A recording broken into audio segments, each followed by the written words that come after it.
RFK Jr.'s primary challenge to President Biden causing some panic for the White House and Democrats. There's worry that Kennedy's rising profile and decent poll numbers could be stealing some of Biden's re-election thunder. A Democrat strategist thinks the president should, quote, take RFK seriously, Biden. If you don't, we can create a stronger Republican Party that beats us in 2024. Like Bernie did in 2016, RFK has the potential to activate fringe anger if we mock them. And just this week, the Democrat candidate showing up at the border.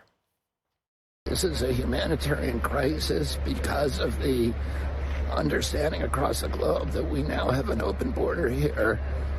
There are people being drawn here. They're being abused. There's all kinds of just horrific, terrible, terrible stories. And this is not a good thing for our country. It's not a good thing for these people. And it is unsustainable. RFK going where Biden does not dare to tread. Oh, man, I love this story so much. Democrats who call him fringe because moderates are now the fringe. When you listen to his interviews, and I wish people would, he rejects the prison of two ideas. He wants to move past the us versus them mentality. This is something that Biden had actually weaponized. He pits people against each other. This guy wants to get away from that. He's persuasive enough to make you revisit your stances. And I know some people, you have to call out the elephant in the room, his voice. You know, how can you win with a voice like that? Well, easy. Because he forces you to listen to him. Think about how Joe Biden sounds so breezy and effervescent and says nonsense. Just nonsense. This guy struggles to speak, and every single word he says matters. Democrats shouldn't be jittery. They should be joyful. They should hope Joe Biden steps down and this guy becomes their nominee because he could beat Trump. Trump is a brilliant debater. He's an attack dog. He feeds off anger. Anger is his energy, right? Where is RFK's energy toward Trump? None. Where is RFK's energy toward MAGA, Republicans, supporters? None. He's the opposite of Joe Biden. He actually likes the deplorables. He condemned that word. He understands blue collars, where only Joe Biden fakes it. Joe Biden pretends he's his average Joe and he hangs out with steel workers like he's chums with his mechanic, or, you know, he knows guy because he knows the name of his driver. RFK is actually the real deal.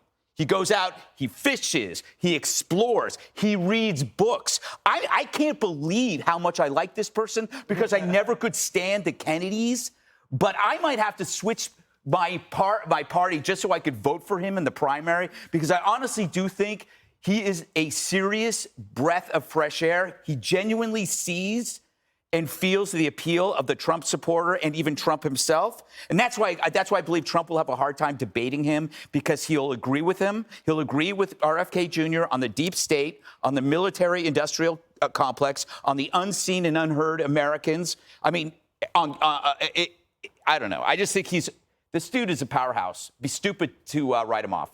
Harold Ford Jr., would you like to reply from the Democrat point of view? And you wouldn't ban books. Well, I think Greg is largely right, as is that strategist. If you look at what the strategist referenced, he referenced Bernie Sanders in 2016, who I think accentuated some of the weaknesses and shortcomings that even some Democrats and independents in the Midwest felt about Mrs. Clinton. If you dismiss him, and I know what they're doing, I know what they're trying to do is to not give his campaign more fuel or more seriousness. But you can't dismiss someone who's going to the border. You can't dismiss someone who is saying that what's happening there is unsustainable. Now, I disagree with Greg about his. I don't think RFK is as serious a candidate for president, but he's raising serious issues that deserve, I think, a different kind of attention than's being given. The border, and how, to your point, Greg, I've heard him talk about middle-class America and how the wealthy in the country, the wealthiest in the country, got so much wealthier during COVID, and those who were in the middle, their kids didn't get educated. They lost a year at work. They lost the ability to learn how to work and know how to work. These are issues we have to deal with, and I give him credit for bringing those issues up. And I hope that the advice, I don't know the young man, I think it was a young man that made that, Michael I don't know how to pronounce his last name, but the strategist. Sarasso. I hope the White House takes it seriously because I think he's right. Do you know what else, Jesse? We talk a lot about the visuals, right? Because it's a visual medium. And interesting, if you could pull that back up there, when RFK is at the border, he's using a selfie video, right? So it's not like some highly slick political ad. It's more authentic. This is what Beto O'Rourke wanted to be. Yeah, exactly. Interesting. Oh my gosh, that's a good point. And he could never pull it off. I like him a lot, but I had to uninvite him from Jesse Waters' Primetime because he did every other show in the universe except my show. So it was just a matter of honor at that point. Joe Biden is rattled because RFK Jr. is campaigning and Joe Biden is not campaigning. So RFK Jr. is not falling. He's not lying. He's not hiding. He's actually doing interviews, maybe not on my show, but he's traveling.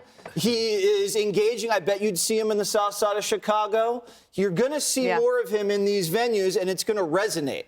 Now, he said some very interesting stuff about the border. He said he interviewed 150 people. They're coming in from West Africa, Afghanistan, Nepal, Kazakhstan, China. All of them are unvetted. They go to the Border Patrol agents for 24 hours, and they process them, and they disappear. And they said all of these people are living tragedies because they've all been physically abused by cartel coyotes, and they've all been robbed blind by the cartel coyotes. So it's a human catastrophe down there. Now, he's not fringe. I agree with Greg. The man's pragmatic. That makes him fringe because he's saying the same things Democrats have said for many, many years.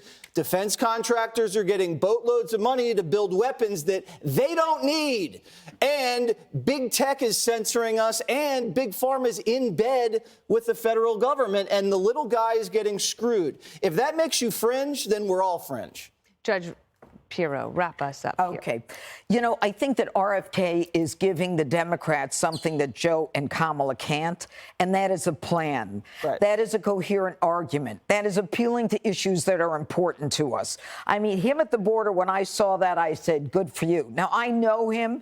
He was in Westchester for years. He's an environmental guy, and he is a guy who works hard. He is genuine. He believes what he believes. And whether the Kennedy name is a pro, I don't know. I mean, everybody's got an opinion. I'm not a pollster. I don't have the slightest idea. But what I know is when he talks about the immigrants coming into this country, the numbers being unsustainable, the fact that it's a humanitarian crisis, which Kamala can't say it, Joe Biden can't say it. This guy is more than an annoyance to the White House. This guy is a real deal. And I'll tell you what, he's not placating. He's not the kind of guy who's going to say, oh, you know, I believe in the assault weapons ban, and I think the election process is perfect. I mean, he's going against some of their plans. He's not afraid of that.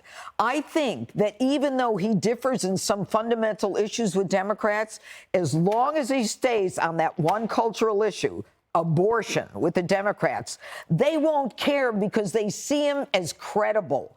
And I think that those people who are in the pan for Joe Biden are only in the pan for Joe Biden because they hate Donald Trump.